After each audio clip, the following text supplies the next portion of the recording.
승리는 무엇으로 이루어지는가? 제국주의와 맞서 싸운 우리 혁명 역사를 돌이켜보면 준엄하고 시련 많은 투쟁 속에서도 혁명의 승리를 위한 신념의 노래가 높이 울렸습니다. 그 투쟁의 노래를 힘차게 부르며 이 지구상에서 가장 포악하고 가장 악랄한 제국주의 연합 세력과의 대결전에서 우리 인민이 세교하는 귀중한 진리가 있습니다. 영적 우리 인민이 정의의 역사에 아로새겨온 피 어린 항일혁명 전쟁, 조국해방 전쟁, 조국수호전과 사회주의 보루를 지켜가는 첨예한 제국주의와의 대결전들에서 연전연승을 일으켜가며 오늘 사회주의 강국의 위용을 떨쳐가는 그 필승의 무기는 과연 무엇이겠습니까?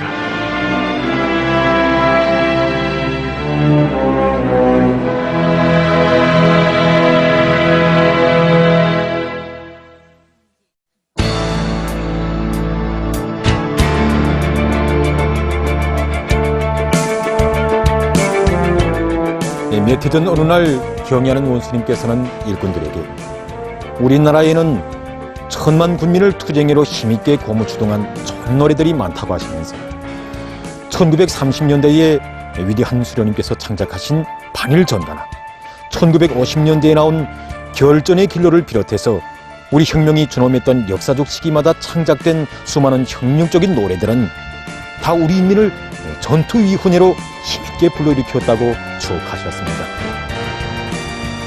이날 경애하는 원수님께서는 자기 수령, 자기 제도, 자기 인민에 대한 사랑과 믿음이 영소승치게 하는 혁명적이고 전투적인 노래를 높이 부르면서 정말 생사운명을 판가리 하는 싸움마당에 나설 때만이 적과의 싸움에서 백전백승할 수 있다고, 이것은 세계 혁명 전쟁사가 남긴 역사의 진리라는 뜻깊은 말씀을 하셨습니다.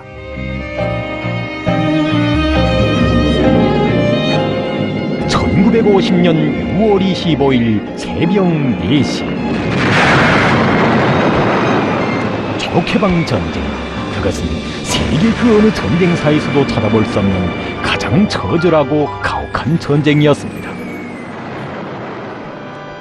전쟁의 3년 세고 길었던 거 짧았던 거 불 속에 고통 속에 잠겼던 3년. 연합 세력과 청소한 우리 조국과의 전쟁, 이것은 보통의 전쟁 상식에서 벗어난 엄혹한 전쟁이었습니다. 우리 인민이 또다시 제국주의자들의 식민지 노예가 되느냐, 아니면 자주독립 국가의 인민이 되느냐 하는 엄중한 사태가 직면했던 조국해방 전쟁. 불의에 번져진 전쟁의 불길이 시간을 다투며 더욱 크게 번져가던 그때 위대한 수령님께서는 조성된 사태의 엄중성과 적들의 간악한 침략 기도를 환히 꿰뚫어 보시며 내각 비상회의를 소집하시고 전체 조선인민에게 보내는 방송연설을 하셨습니다. 모든 것을 전쟁의 승리를 위하여. 정말 그때 위대한 수령님의 방송연설은 우리 작가 예술인들에게 있어서 전시문화예술의 방향과 전투 임무를 밝혀준 지침이었습니다. 우리 작가 예술인들은 위대한 수령님께서 보내주신 정군 신임장을 받아 안고 전선으로 전진하면서 총폭탄이 빗발치는 고지후에서 때로는 전투원들과 함께 폭탄과 식량도 나르면서 노래를 불렀습니다. 우리 인민군대는 조국보의 노래를 부르면서 공격 속도를 높였습니다. 이렇게 1950년 6월 27일에는 적들의 거점인 의정부가 무너지고 그 다음 날에는 서울이 해방되어 서울 저항청 꼭대기에 우리 공화국 깃발이 휘날리게 되었습니다. 이 땅크가 서울이 해방되는 6월 28일 새벽에 집에서 잠을 자는데 땅소리가 막 나길래 깨어나서 밖에 나가보니까 땅크가 우리 집 앞에 서 있는 게 아니겠습니까? 이 땅크가 바로 서울 해방시키는 데서 맨 처음에 돌입한 그 땅크이며 중앙청에다 우리 공화국 깃발을 꼽은 그 땅크입니다. 그때 나는 학생이었는데 부민관에서 인민의협당 공연을 본 그 감흥이 아직도 나의 머리에서 사라지지 않고 있습니다. 그때 무대에서 올린 영생불멸의 혁명선과 김일성 장군의 노래는 우리 모두의 마음의 희망의 노래였습니다. 그때 무대에 모두 뛰어 올라가서 김일성 장군 만세를 높이 불렀습니다. 그때 나는 인민군대에 탈원했습니다.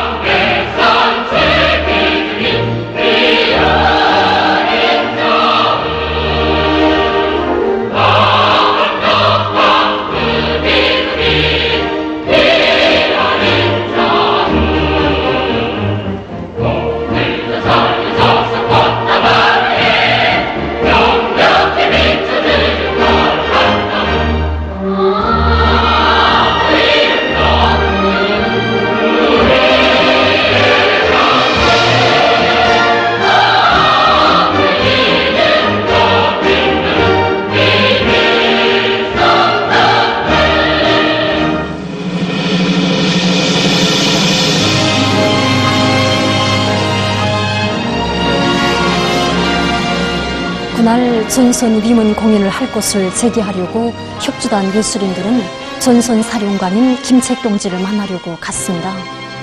그런데 거기서 뜻밖에도 전선 지구에 나와 계시는 위대한 수령님을 만나뵙게 되었습니다. 수령님을 만나뵙는 순간 그들은 너무나 기뻐서 수령님 품에 와락 안겨들었습니다. 위대한 수령님께서는 알만한 명배우들이 다 왔다고 손까지 반갑게 잡아주시면서 예술인들의 전선 위문 공연제에도 정말 크게 지지해 주셨습니다.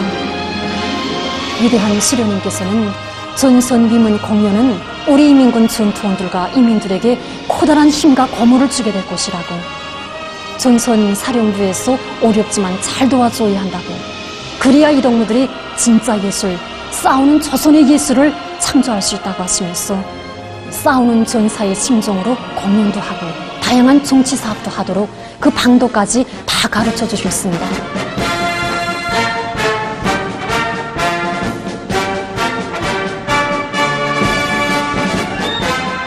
조국 해방 전쟁이 일어나자 우리 인민군대들이 제일 먼저 불렀고 후방에서도 너도 나도 부른 그 첫 전시가요가 조국보의 노래였습니다. 이 노래는 시인 조련출 선생님과 작곡가 림은상 선생님이 해방 전에 나라 없는 민족의 슬픔을 뼈저리게 느끼고 수령님의 품에 안겨서 처음으로 그 인간의 삶을 누려온 그 심정을 담아 창작한 곡이어서 우리 듣는 사람도 부르는 사람도 그토록 강한 충격을 안겨준 것입니다. 이 노래는 우리 인민군대 진군 속도를 높여주었습니다. 이제 진군이란 말이 나오니 생각되는데 그 황학은 선생님이 작곡한 진군 또 진군, 이 노래는 전쟁 개시 7일 만에 창작되어 불려진 노래입니다.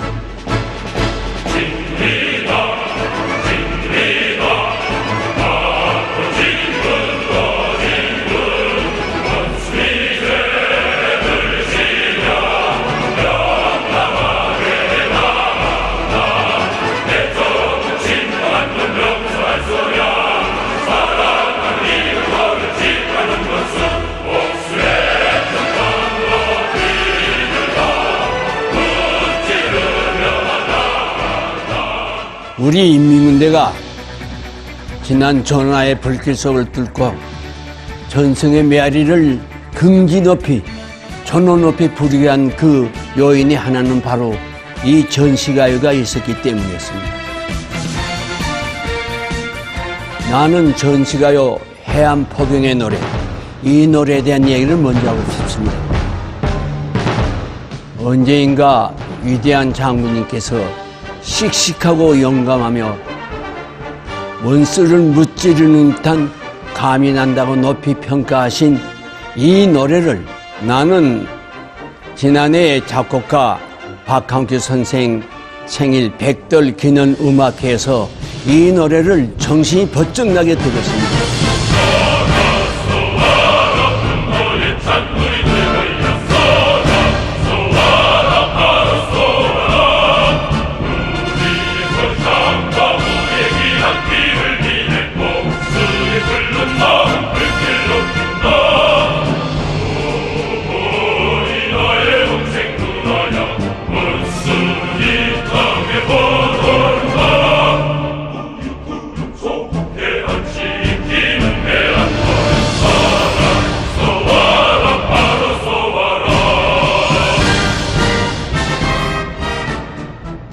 당시 인민군 해군 협주단 작곡가로 전시공연 활동을 하고 있던 박한규 동지는 1950년 9월 어느 날 인천과 서울 지역에서 월미도 해안포병중대 전투원들의 영적 투쟁에 대한 이야기를 듣게 됐습니다. 몸이 그대로 육탄이 되어 단 4문의 포로 적 5만의 대병력과 수백 척의 함선, 약 1000대의 비행기와 맞서 인천 상륙을 3일간이나 지연시킨 세계 그 어느 전쟁사에도 없는 기적적 위훈을 떨친 이야기. 박한규 동지가 강원도 통천의 한 해안포중대에서 한창 이 전투담을 듣고 있을 때 적 함선이 나타났다는 감시병의 다급한 외침소리와 함께 해안포중대 지휘관의 구령소리가 울렸습니다.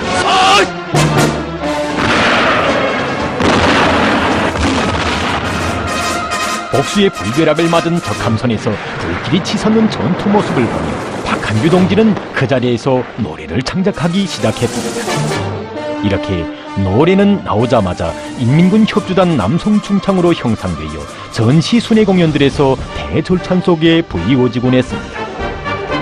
그리고 위대한 수령님을 모시고 진행한 공연에서 높은 치하까지 받은 이 노래는 전사들의 드높은 사기와 무족의 용맹을 낳게 했고 전투마다에서 승리만을 이룩하게 했습니다. 정말 투쟁 속에 노래가 있고 노래 속에 승리가 있다는 그런 진리를 새겨주는 이야기와 함께 이 노래를 들으면서 노래가 안겨주는 거대한 힘에 대해서 수천 수만 발의 총포탄도 대신할 수 없는 노래의 위력에 대해서 다시 느끼게 됐습니다. 바로 이것은 우리 수령님께서 전하의 그나날에도 작가 예술인들을 만나주시고 우리 예술이 전쟁의 승리를 앞당기는 데 이바지하도록 이끌어주신 그런 빛나는 용도가 있었기 때문이었습니다. 나는 전쟁 시기 협주단에서 활동하면서 위대한 수령님을 만나 뵈었습니다. 그때 일이 아직도 눈에 선합니다. 그때가 바로 1950년 12월 겨울이었죠. 이나날 위대한 수령님께서는 조선인민군 협주단 예술인들이 전략적인 일시적 후퇴의 시련을 뚫고 모진 고생을 다하면서도 끝까지 당을 따라왔다고 못내 기뻐하시면서 우리의 예술이 전쟁 승리에 이바지하는 데서 나서는 과업들을 하나하나 다 가르쳐 주셨습니다. 그 후에도 위대한 수령님께서는 작가 예술인들에게 급변하는 정세도 알려주시면서 새로운 전시가요 창작에로 더욱 힘있게 불러일으켜 주셨습니다. 그때 위대한 수령님의 교시를 받아하는 인민군 협주단의 작곡가들과 시인들은 끓어오르는 흥분을 안고 싸우는 전선고지들로 달려갔습니다. 작곡가 김옥성 동지를 비롯한 창작가들은 1211고지 가까이에 있는 우명고지의 격전장에서 싸우는 용사들의 영적 투쟁 모습을 보며 복수의 붓대를 벼이어 나갔습니다. 그날 양구 소남쪽 지점에 있는 어느 한 고지 공격 전투에서 적의 화구를 몸으로 막아 부대의 돌경로를 열어놓은 김창골 동지의 전투적 위훈을 직접 목격하게 됐습니다. 쓰러진 소대장을 품에 안고 흐느끼며 전사들은 작곡가 김옥성 동지에게 이런 때 적을 적치며 부를 돌격과 복수의 노래를 지어달라고 절절하게 당부했습니다. 그가 쓰고 싶었던 전투적이고도 치솟는 분노, 복수의 결의로 피를 끓이는 노래는 바로 그날 밤으로 창작되었습니다. 이렇게 결전의 길로가 나오게 됐는데 이 노래의 제목이 처음에는 선멸의 길로였습니다. 노래는 나오자마자 여기 1211고지를 비롯해서 전선 부대들의 순식간에 보급되었습니다. 하지만 당시 음악가 동맹에 끼어있던 오중이 또중이들은 왜 이런 비장한 노래를 만드는가? 전우의 죽음에 대해서 강조해서 군인들을 슬픔에 잠기게 하자는 건가? 군인들에게 공포심을 주고 염전 사상에 물좋게 한다고 시비질하면서 이 노래를 부르지 못하게 했습니다. 그러나 우리 군인들의 사상 감정을 그대로 반영한 이 노래는 나래가 돋친 듯이 전전선에 파급되었고 우리 군인들은 창작가들에게 열렬한 축하와 감사의 인사를 담은 편지들까지 보내왔습니다. 바로 이러한 때인 1951년 9월 어느 날 이 위대한 수령님께서 청정지국의 한 일꾼을 몸소 전화로 찾으셨습니다.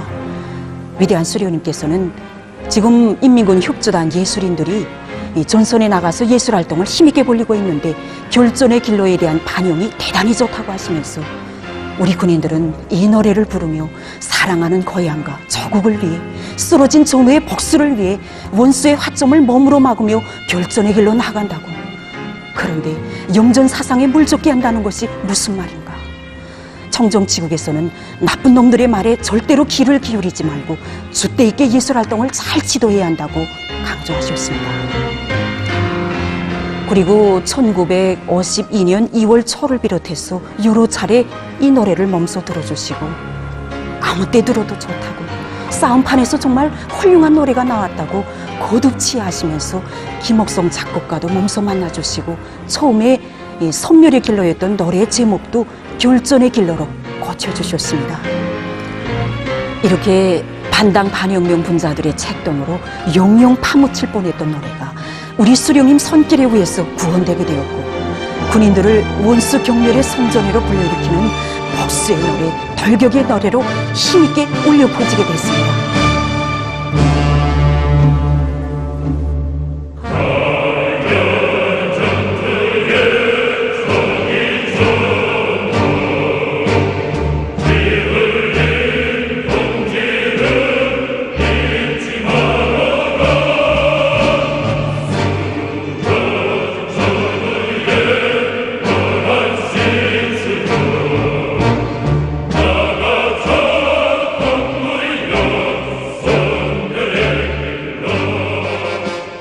(1952년) 중순 어느 한 전선 골짜기에서 인민군 협조단 예술인들이 합창 결전의 길로를 부를 때였습니다.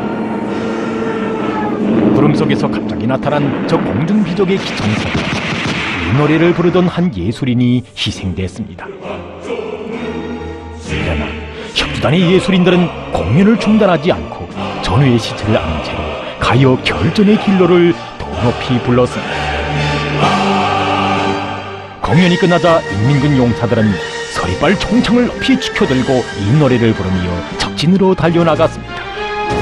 전승의 날을 눈앞에 두고 있던 그날 치열한 격전을 벌여 단 15분 만에 적 군사독교 충진 3.5.1고지 공격 전투에서도 인민군 용사들은 이 노래를 부르며 달려드는 적들에게 복수의 불벼락을 안겼습니다. 전선과 함께 후방에서도 이 노래는 우리 인민의 전쟁 승리를 힘있게 공모했고 적들에게는 무서운 공포와 패배를 안겨주는 위력한 무기로 됐습니다.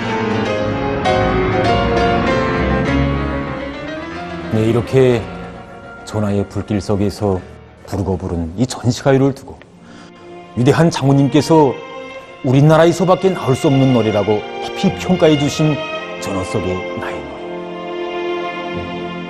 이 노래 역시 불타는 전호에서 창작돼서 우리 인민군 군인들로 하여금 죽음도 두려워하지 않는 불굴의 용맹, 그 밑에 흐르는 샘처럼 맑고 불보다 뜨거운 고향에 대한 사랑을 끝없이 더해준 승리의 노래였습니다.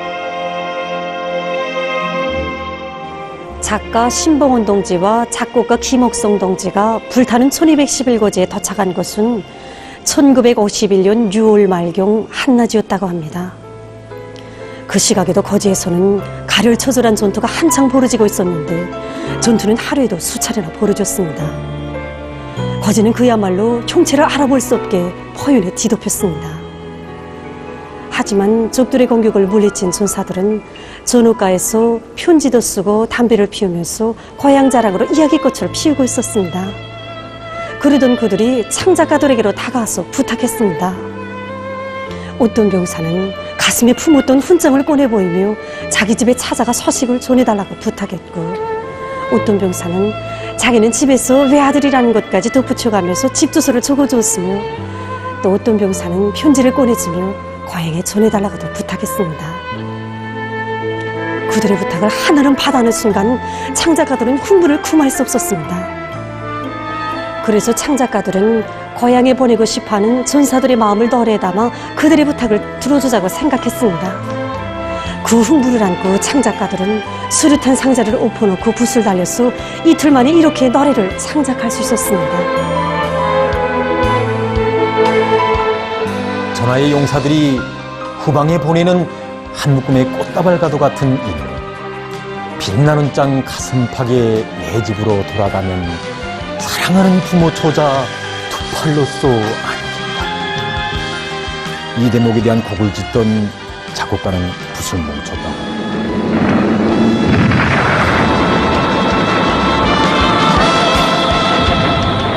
그것은 그가 적의 비행기 폭격에 사랑하는 부모 초자를 다 이뤘다는 그 가슴 아픈 시화를 받았기 때문이었습니다. 그는 고향에 돌아가도 반겨 맞아줄 부모 초자가 없었습니다. 하지만 그는 사랑하는 자식들을 기다리는 이 나라의 모든 부모들이 다 나의 부모들이고 가슴에 훈장 달고 돌아오라던 당부는 고향의 부모 초자만이 아닌 조국의 당부를 생각하면서 노래를 지었다고 합니다.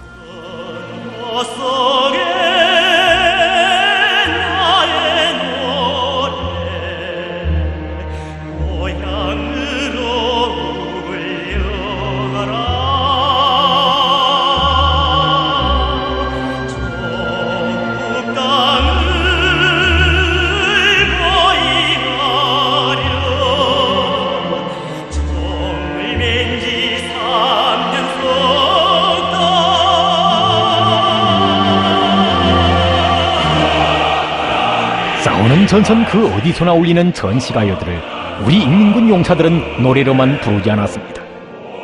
전하 속에서 맞이하는 조선인민군 제6차 군무자 예술서조 경연대회는 마치 전승의 대예술축전과도 같았습니다. 여기서 이체를 띈 것은 화선병사들의 자력갱생의 혁명정신과 전투적 기상을 떨치며 새로 나타난 수십 종의 다양한 화선악기의 출연이었고 화선악기 연주회라고 할 수 있는 노래와 춤, 우리 중대 오락회였습니다. 하다면 불비 쏟아지는 고지구에서 화선악기는 어떻게 태어났고 우리의 화선악기가 안겨준 그 힘은 그 얼마나 큰 것이겠습니까? 사실 그 싸우는 고지에서 화선악기를 만드는 것은 꿈에도 생각하기 힘든 문제입니다. 그런데 박달령의 용사들은 낮에는 원수를 치고 저녁에는 성전가를 높이 부르며 오락회를 폈는데 그때마다 악기 생각이 간절했습니다. 그러던 어느 날에 공경 작업 시간에 신통한 생각을 즐거운 했는데. 오락회를 가만.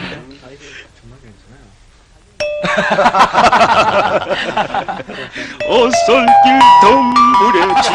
그 옆에 서 있던 아바이 전사도 더욱 흥이 나서 두 손을 무릎을 치며 장단을 치는데 이때 전사들이 모두가 일어나서 저마다 춤추고 노래하고 악기 타는 신용을 내면서 그 분위기를 번쩍 올렸는데 그때 굉장했습니다. 이걸 보니까 야 이젠 우리한테 악기가 있어야 되구나. 우리 손으로 화선악기를 만들어야 되겠다. 이렇게 생각을 하고 공구가 있어야죠. 그래서 공구부터 만들기 시작했습니다. 그래서 폭탄 터진 그 파편 쪼가리, 포탄 파편 쪼가리, 그 다음에 놈들이 기통탄 떨궜던 그 탄띠가 있습니다. 그 센 쇠막대기로 칼도 만들고 꿀도 만들고 대패도 만들어서 공구를 마련해가지고 악기를 만들기 시작했습니다.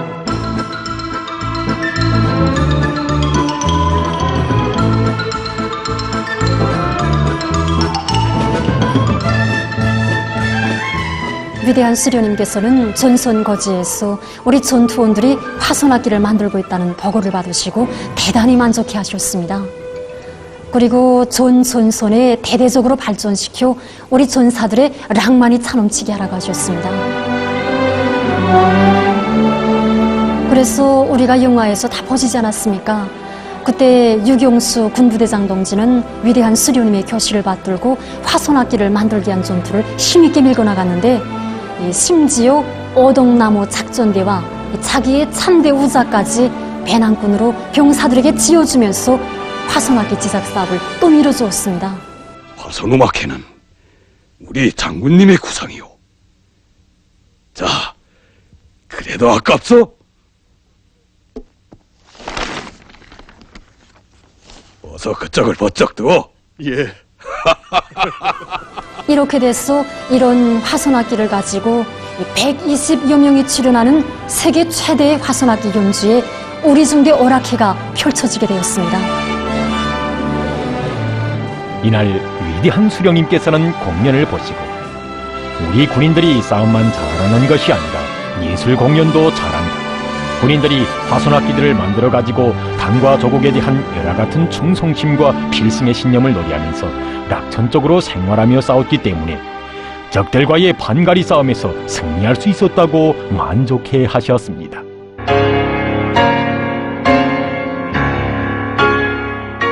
네, 1953년 5월 18일부 노동신문에는 다음과 같은 기사가 실렸습니다. 동부대에서 상영하는 프로 중에서 특히 화선악기 연주는 관중들로 하여금 감탄케 하였다. 그들은 화선에서 자기들의 손으로 각종 악기들을 제작하여 한 개의 협주단을 조직하였다. 이 화선악기야말로 이 부대의 큰 자랑이며 가열한 전쟁의 불길 속에서 자라난 화선예술의 정화이다. 총표탄 울부짖는 불타는 고지와 전호에서도 우리 인민군 용사들은 필승의 신념과 열정의 투지, 혁명적 락반으로 화선악기를 만들고 그리고 전시가요들을 높이 부르면서 싸웠습니다. 바로 이런 그들이었기에 그 어떤 역경 속에서도 불사신처럼 일어나 영적 위훈을 새길 수 있었고 가열처절했던 지난 3년간의 조국해방 전쟁에서 기적적 승리를 안아올 수 있었던 것입니다. 정말이지 조국해방 전쟁은 우리 모두에게 노랫소리 높은 곳에 혁명의 승리가 있다는 진리를 다시금 깊이 새겨주고 있습니다.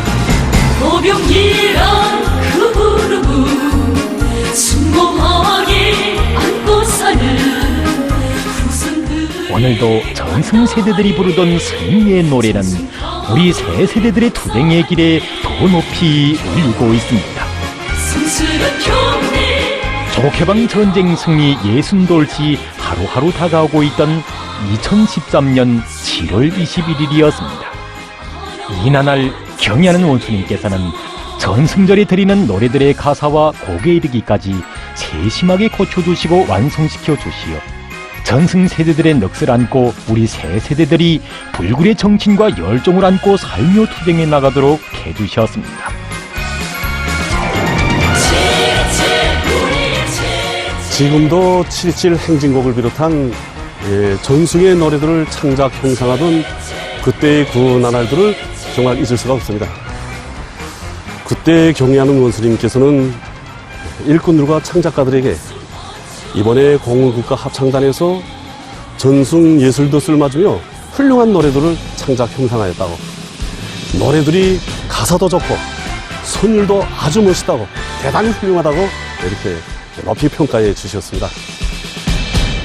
그러시면서 특히 7.27 행진곡, 이 곡이 아주 훌륭하다고 하셨습니다. 이 노래는 위대한 수령님을 따라 전승의 대업을 이룩한 우리의 혁명 무력, 언제나 이 승리만을 떨쳐가는 인민군대의 전투적 기계가 잘 반영되어 있고, 또 인민군대의 그 행진곡다운 씩씩하 하면서도 낭만적인 이런 희열이 차넘치고 있다고 이렇게 하셨습니다.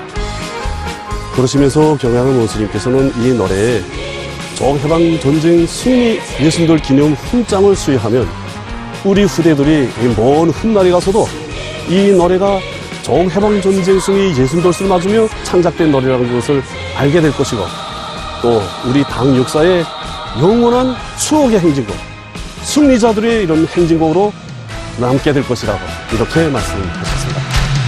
순수원장 지나 넘어지는 행진 멈추지 말자.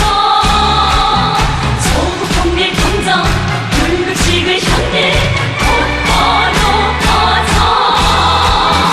강중앙을 따라 발구름을 맞춰. 그렇습니다. 전출명당이신 경의하는 최고 용도자 김정은 동지를 없이 모시고 전승의 노래를 부르는 우리의 앞길은 지금 더 휘황찬란하게 열려지고 있습니다. 전승의 노래가 뜨겁고도 숭엄하게 흥진 없고 저 높이 올리는 우리 조국은 언제나 백전백승의 역사만을 영원히 아로새겨 갈 것입니다.